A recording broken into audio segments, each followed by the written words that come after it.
하나님이 주시는 말씀 데살로니가후서 2장 데살로니가후서 2장 1절에서 3절입니다. 데살로니가후서 2장 1절에서 3절. 데살로니가후서 2장 1절에서 3절 한 목소리로 봉독하겠습니다. 형제들아, 우리가 너희에게 구하는 것은 우리 주 예수 그리스도의 강림하심과 우리가 그 앞에 모임에 관하여 영으로나 또한 말로나 또는 우리에게서 받았다는 편지로나 주의 날이 이르렀다고 해서 쉽게 마음이 흔들리거나 두려워하거나 하지 말아야 한다는 것이다. 누가 어떻게 하여도 너희가 미혹되지 말라. 먼저 배교하는 일이 있고 저 불법의 사람 곧 멸망의 아들이 나타나기 전에는 그 날이 이르지 아니하리니. 아멘. 데살로니가 교회는 전서도 그렇고 후서도 그렇고 주님의 재림이라는 것이 굉장히 중요한 문제였죠. 우리가 데살로니가 전서에서 열심히 다룬 것은 무엇입니까? 예수님이 이제 재림할 때 예수님 믿다가 먼저 죽은 사람들은 어떻게 되냐? 이게 그렇게 고민거리였어요. 예수님 재림할 때 살아있는 사람이야 재림하여 구원을 받겠지만, 예수님 믿고 먼저 죽어버린 사람들은 어떻게 되냐?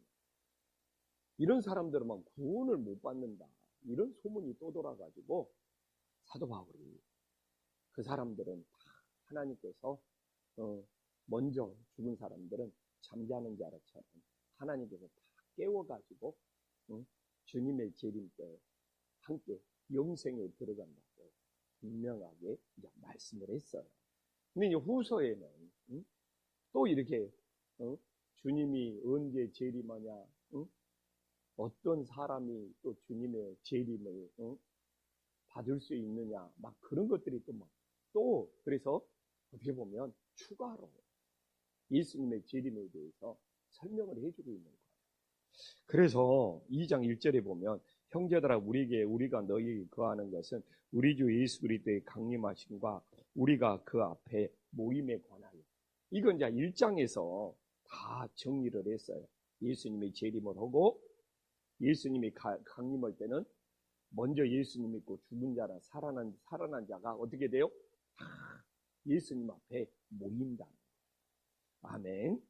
이게 일찍 예수님 믿다가 죽었을지라도 예수님이 강림하면 일찍 죽은 사람들 하나님이 다 살려가지고 강림하는 예수님 앞에 다 모이게 한다는 거예요. 이게 저는 이 생각을 했어요. 예수님이 재림할 때는, 예수님이 강림할 때는 죽은 자든 어떤 사람이든 다 이제 예수님 앞에 모이잖아요. 근데 이 땅에 살면서 우리가 주일마다 예수님 앞에 모이지 않는 사람들, 예수님 강림할 때 예수님 앞에 모일 수 있냐 이거예요. 그래서 오늘 나오잖아요. 2장 1절에 우리 주 예수 그리스도의 강림하심과 우리가 그 앞에 모임에 관하여. 이제 설명해요. 그래서 저는 이 땅에서부터 주일마다 우리가 예수님 앞에 모이는 훈련을 할 수 있기를 간절히 소망합니다.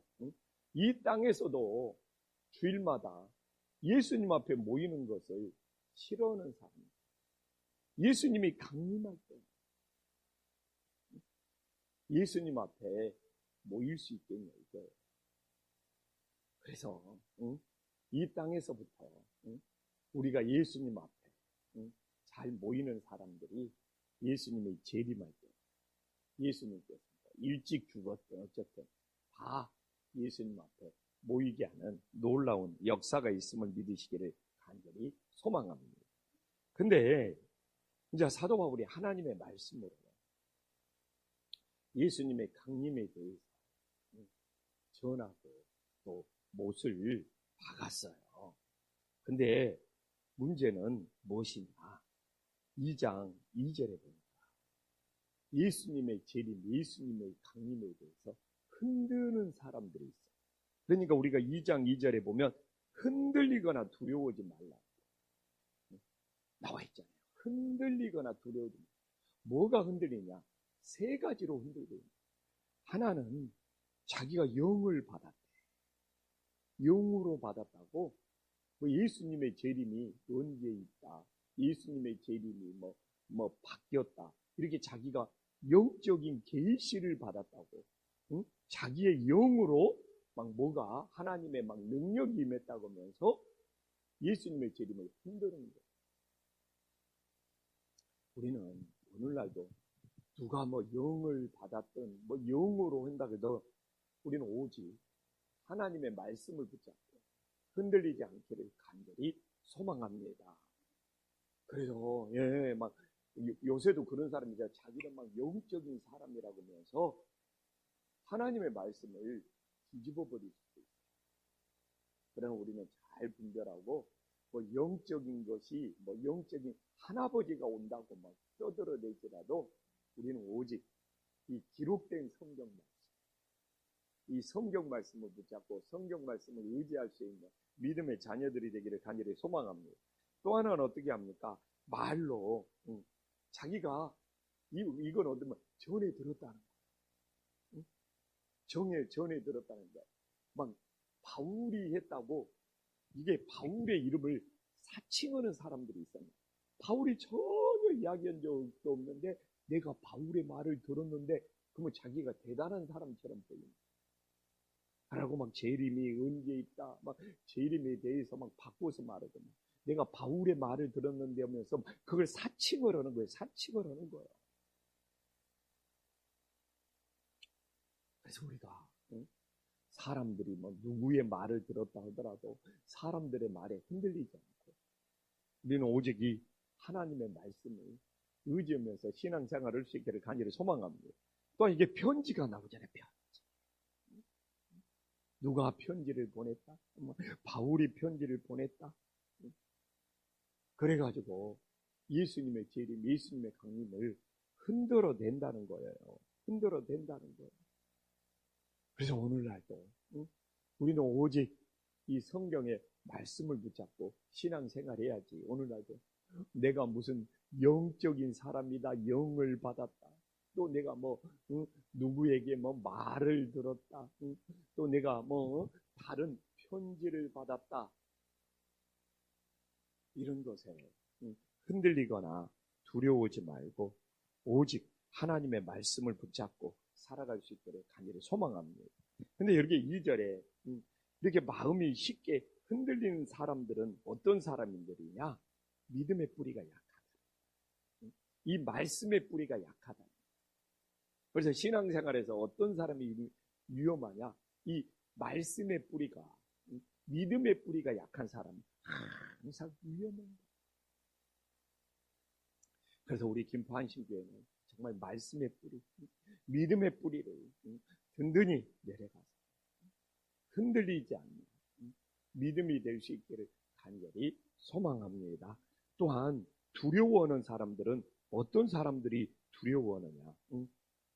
예수님을 본인이 영접하지 못하고 본인의 죄가 많아서 두렵잖아요. 내 죄가 많아서 예수님이 나를 재림 때 맞이해 주지 않을까 봐 이런 두려움이 생길 수 있죠.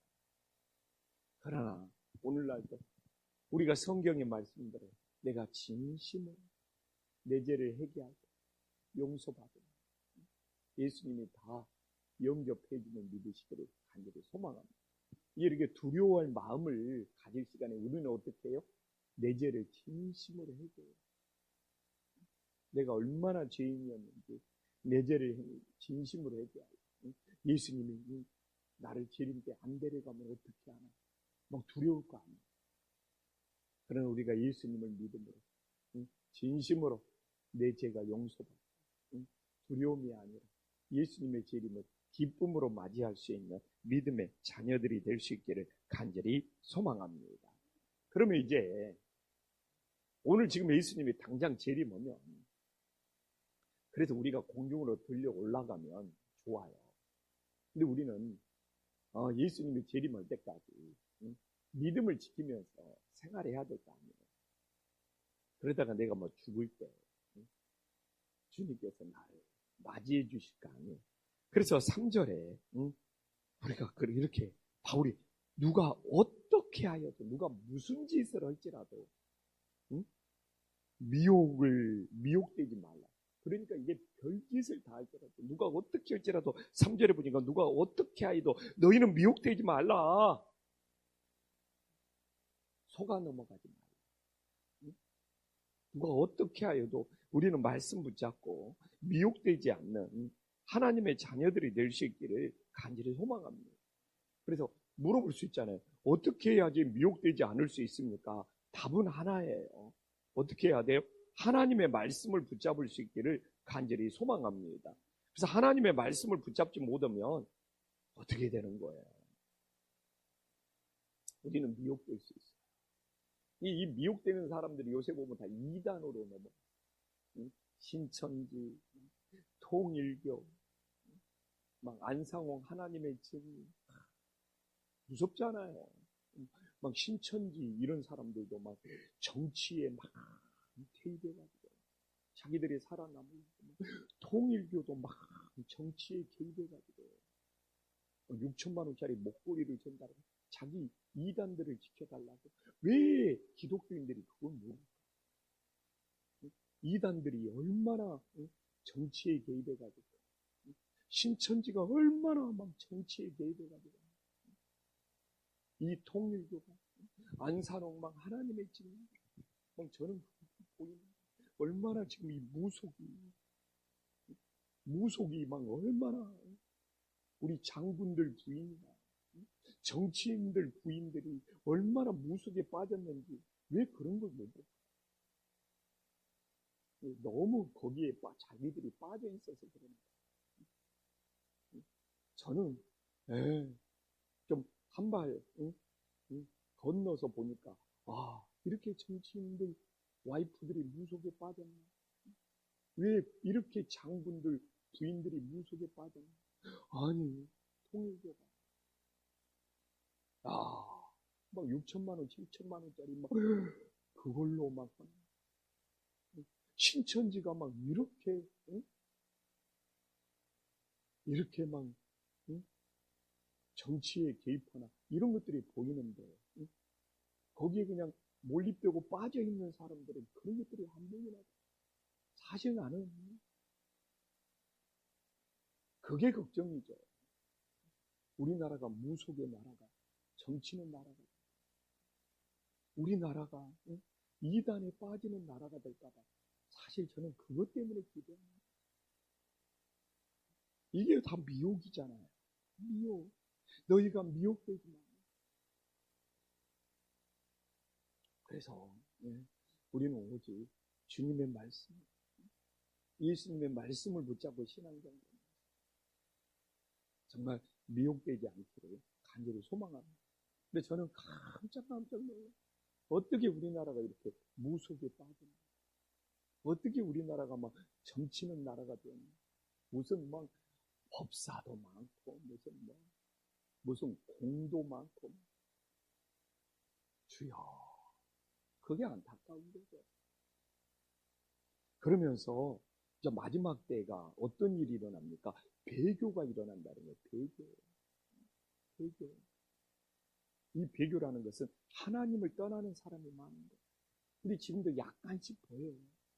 코로나 때 하나님을 떠나는 사람들이 얼마나 많았어요. 이 배교는 하나님을 떠나는 거예요. 왜? 미혹되어서. 자기들 욕심 때문에. 자기들이 막 하나님한테 실망했다고 막 하나님을 아니, 하나님이 우리한테 실망했으면 실망했지. 왜 우리가 하나님한테 실망해? 이 배교라는 것은 하나님을 등지고 떠나는 거예요. 자기가 막 사업에 실패했다고 하나님을 떠나고, 코로나 때문에 하나님을 떠나고, 자기가 이유를 만들어서 하나님을 떠나는 거예요. 주여. 그래서 우리는 세상에서 가장 어리석은 일이 하나님을 떠나는 일이, 세상에서 가장 감사한 일, 하나님께로 돌아오는 일이 될 수 있기를 간절히 소망합니다. 또한 3절에 불법의 사람이 나타난다고 하잖아요. 불법의 사람.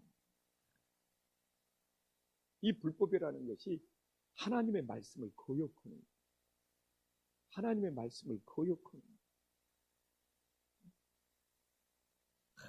하나님의 말씀을 거역하는 것이 불법이 되는 거예요. 그러니까 우리나라의 그런 무속이라든지 신천지라든지 이단에 이런 것들이 다 하나님의 말씀을 거역하는 불법이 되는 거예요. 그런 것들이 약간씩은 보여. 그래서 이 불법은 하나님의 말씀을 대적합니다. 하나님의 말씀을 바꿔버리는 무서운 일이죠. 하나님의 말씀을 바꿔버리고 하나님의 말씀을 뒤집어버리고. 야, 그래요. 불법의 사람, 곧 멸망의 아들이 나타나기 전에는 그날이 이루어지지 않아요. 근데 오늘날도 이렇게 미혹되는 일, 그 다음에 이 배교하는 일, 불법의 사람들이 조금씩 나타나고 있다는 것을 깨닫고 우리들이 흔들리지 말고 끝까지 하나님 말씀 붙잡고 믿음을 지킬 수 있는 은혜의 역사가 있기를 간절히 소망합니다. 기도하겠습니다. 하나님 아버지, 우리는 예수님의 재림을 믿습니다. 예수님이 재림할 때 먼저 죽은 자나 살아있는 자가 정말 예수님의 재림에 하나님 앞에 모두 다 모이게 됩니다. 주님, 이 땅에서 예수님 앞에 모이지 않는 자들이 어떻게 예수님의 재림 때 모두 모일 수 있는지 돌아보게 하여 주시옵소서. 우리가 이 땅에서부터 주일날마다 예수님 앞에 모여서 예수님이 강림할 때 정말 모든 영혼들, 설사 먼저 죽은 영혼들까지 예수님 앞에 모일 수 있는 구원의 역사가 일어나게 하여 주시옵소서. 하나님 아버지, 정말 이 마지막 때에 우리들이 흔들리는 신앙이 되지 않게 하여 주시옵소서. 정말 많은 사람들이 미혹할지라도 우리는 하나님 말씀 붙잡고 흔들리지 않고 우리의 믿음을 지킬 수 있도록 역사하여 주시옵소서. 주님, 정말 어떻게 하여도 미혹되지 말라고 합니다. 주님, 우리들이 속아 넘어가는 어리석음을 범하지 않게 하여 주시옵소서. 또한 먼저 배교하는 일이 일어난다고 합니다. 하나님을 원망하고 하나님을 떠나는 일입니다. 정말 순교자처럼 내가 순교할지라도 이 배교하는 일만큼, 하나님을 떠나는 일만큼은 내 인생에서 일어나지 않도록 지켜 주시옵소서. 또한 불법의 사람들이 많아진다고 합니다. 하나님의 말씀을 대적하는 것, 하나님의 말씀을 정말 엉터리로 만드는 것. 우리는 오늘도 불법을 저지르지만 오직 주님의 말씀을 붙잡고 순종할 수 있는 믿음의 사람들이 되어지게 하여 주시옵소서. 예수님의 이름으로 간절히 기도 올리옵나이다. 아멘.